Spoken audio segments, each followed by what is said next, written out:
Hello, it is Brett again, and we're here for another long-awaited one of our things. It is loud as fuck out here. I'm sorry, there will be more swear words, I'm sure.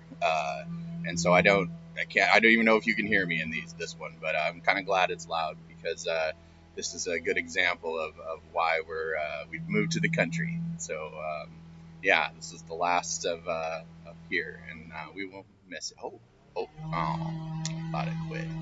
Well, anyway, I'm gonna be a little discombobulated. I'm sensory sensitive, so loud noises screw me up, as evidenced by one of my other videos. So I will try to keep it together and make this concise. So I got some messages over the months, and I just want to try to help out if I can. So it's I don't really have an agenda on this one. It's more of just like a triage style sorcery that we're going to be doing here. So I'm going to talk about hardjacking and then ghost empaths. And well, I really want to do Woody the Water Empath. Y'all know that. We need it. It needs to be done, but it has to be done right. And I just could not figure out why is it not coming together right? And a big component of that is ghost empaths. There's a thing there that needs to be to get to the water empath. So I'll do ghost empaths, and I won't be able to give it the ghost empaths. You're not going to get the goody good because just everything going on. Today's moving day too, by the way. So I'm like, I am Gad 7 the fuck out. So um, yeah. So anyway, all right, hardjacking. Okay, so in one of my previous videos, I talked about we've got our hardware and our software. We've got our parasympathetic and sympathetic nervous system, and we've got software and hardware, just like a system. So just like systems that we're familiar with. And so if your software isn't working, which happens to me frequently, where I'm using my skills. My conditioning skills, like NOS, and it's not working. I do have a few hardjacking systems where I can go directly into the hardware system. Right into the sympathetic nervous system, which is that fight or flight response. So the first one I'll talk about is four square breathing. And the thing about breathing techniques and breath work is like that's the real sorcery. I mean, if you really want to master some stuff, emotionally and physiologically and all kinds of things. Just look into some breath work. I got a friend of mine in Billings, Montana that does it, and maybe she gives me her permission. I'll give you that name someday. But yeah, she's excellent at it. But yeah, it's great stuff. But for my purposes, or for our purposes for this thing, for four square breathing, all we're going to focus on is belly breathing. Okay, belly breathing it does not matter at all what oxygen you're getting in here. Okay, it's all about expanding your belly. Okay, and why do we do that? Well, we do that because we've got this cranial nerve. It's the longest cranial nerve in our body. It's called the vagus nerve. All right, and it's party nerve. It's the emotion nerve, and it's interesting. It attaches to nerve endings in our muscles in our mouth too, which is how we show emotion in here. It's pretty neat. Anyway, it goes down. It's the longest nerve, cranial nerve, so it goes down to the very tip of our spine, base of our um, brain there, and tip of our spine. So, and it has these tendrils that come off of it, and they wrap around all of our major organs and our stomach. And so like stress and stuff like that, yeah, the vagus nerve is that's affecting our all of our organs. And so, like things like, back in the day, they used to do this thing called a vagectomy, where they would snip it from the stomach because of ulcers and stuff, just horrendously bad for you. But they don't do that anymore. But yeah, so for our purposes, we want to expand the belly. Okay, that's the whole point. Is we're gonna try to trick that vagus nerve into telling the brain, yo, it ain't time for sympathetic fight or flight mode. We got food in the belly. It's time for rest and digest parasympathetic mode. Okay. And that's what it is. And so giving a name to it, like four square breathing, is really just how to remember it. So for four square breathing, it's breathing in for 4 seconds, breathing in through your nose, and just push that belly out. Okay, just push it out. And then you hold for 4 seconds, having it pushed out. Just imagine all that air going into your belly. And then you're going to exhale for 4 seconds. So you're just really trying to maximize that belly expansion time. And you do that 4 times. Okay. Now for me, that's like 50-50. It works sometimes and it doesn't. Sometimes it gets me frustrated. I'm like, what the fuck? This belly breathing isn't working. Okay. So then we're going to go to the big gun. All right. This is my best and really my go-to for hard jacking is water. Okay. Now us humans, we've had a long, well, obviously a life on Earth. So water's a big thing for us humans, but it's a genetic story, and I don't have time to get into it, but it's really interesting, and it goes back to hominids and stuff. But yeah, water is very effective in dropping us out of the sympathetic into the parasympathetic nervous system. Now, I'm not saying like dropping into the ocean or anything, like that's not what I'm saying, but like a shower, fuck yeah, man. Like jump into a shower, make it a mindful shower, like ground it. So just really use the good soaps, the smelly ones, yeah, and enjoy the smells and feel the water running down you and experience that. Make it like a spa day, girl. Like really enjoy that shower. And hey, you're gonna get out and you're not gonna be, rainbows and gumdrops. You were just fighting and flighting. So you're going to be elevated, but you are going to be likely dropped into the parasympathetic. Okay. Now, if you're in a pinch and you're at work, which happens to me frequently, and I'm feeling a panic attack coming on or something, and I got to use my skills, sometimes I just don't have the time for that, and I go right to the hard jacking. So I run off to the bathroom. I bring my cell phone with me, and I set it for a minute and a half.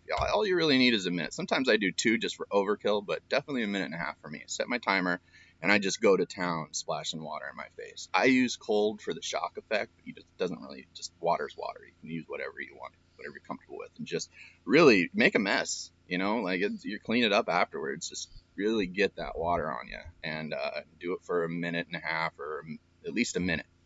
And that will help. I check it out. You'll see it'll help. It's not like a perfect solution, but it's in a pinch. It'll work out. Okay. So hard jacking, that's your hardware system. Okay. So you're going direct into the system. This isn't the software where you're utilizing skill and conditioning to cope with things. This is right to the hardware. So this is going to work universally. Yeah, look into breath work. I'm not excellent at it. You think I would be if anyone knows me in my lifetime of breath problems. Okay, now on to ghost empaths. Okay, I'm sorry, ghosties. This is gonna be short and tight. So here's the thing. Here's the thing about fractal empaths is that, as I've mentioned, is that we use fractal energy. Now, ghost empaths, they use cellular energy. So that we're talking God shard. All right, they're pure arc light God shard stuff. Okay, so cellular energy.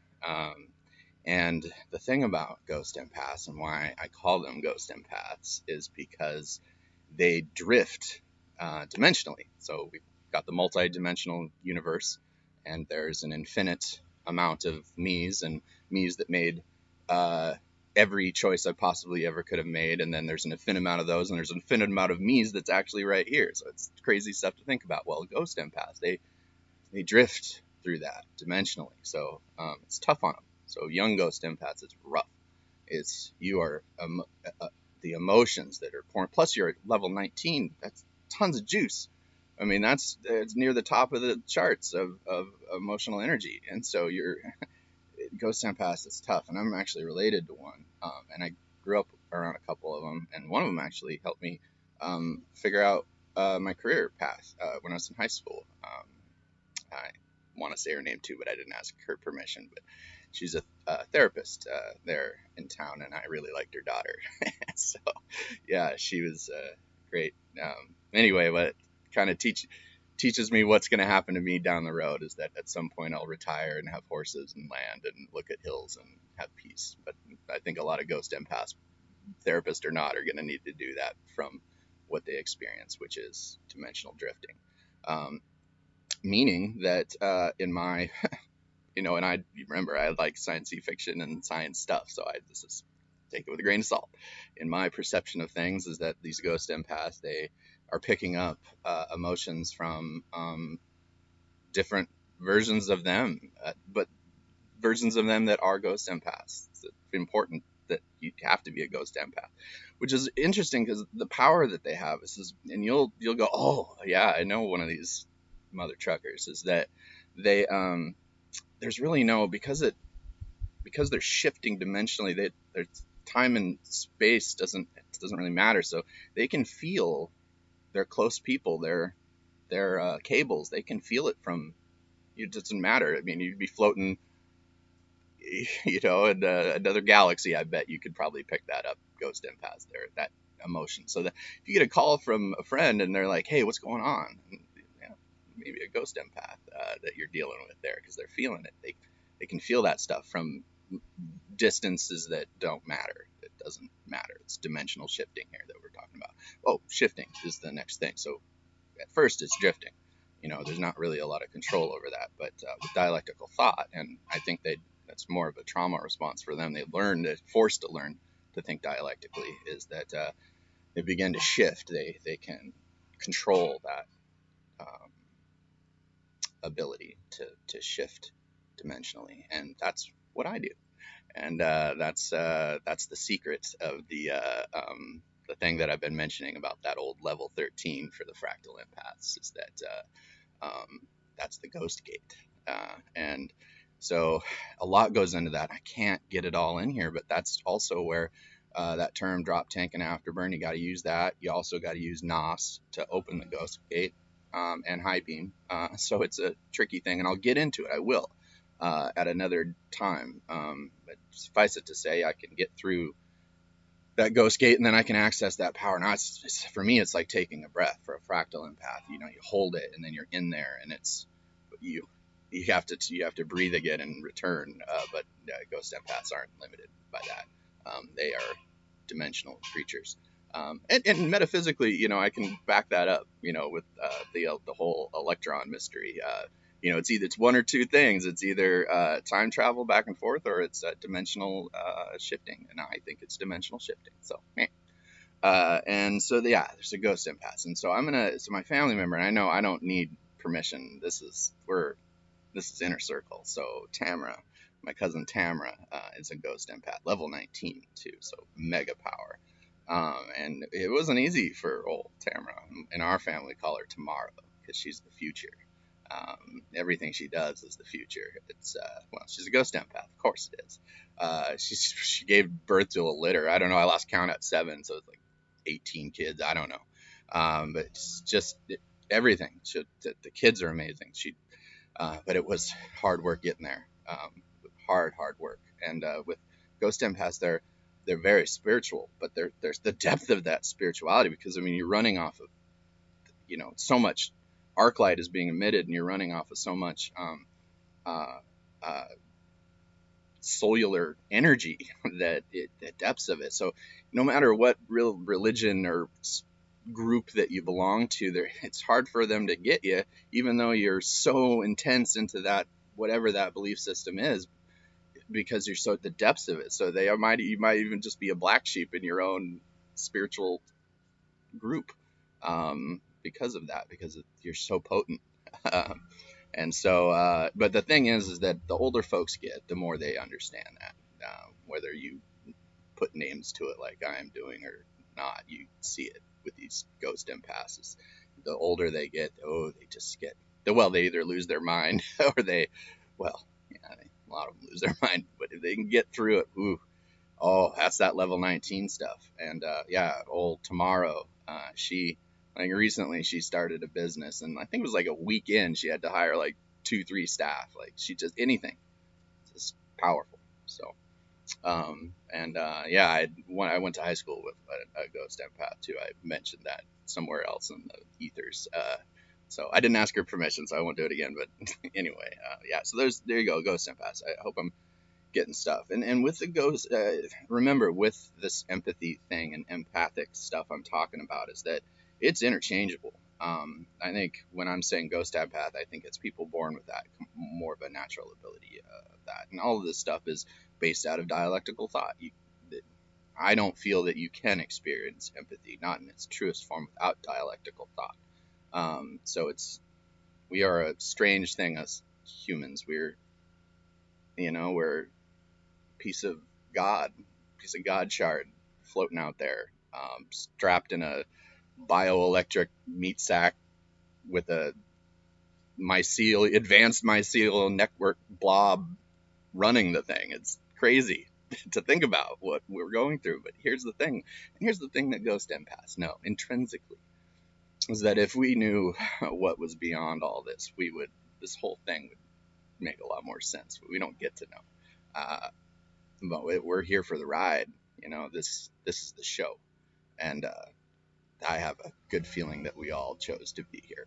So there's a reward at some point for something, and life is pain. I think we all know that too at this point, especially if you're 40 and you're past that.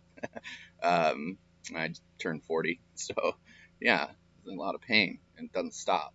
Yeah, and this is existence, um, and it's beautiful too. If you look at it, if you really look at it dialectically, you can get all that good stuff. Pain is power, and it's experience. So use it. So when we leave here, you know, we have whatever it is we need through that transmutation of pain. So, all right. I wish I could say more.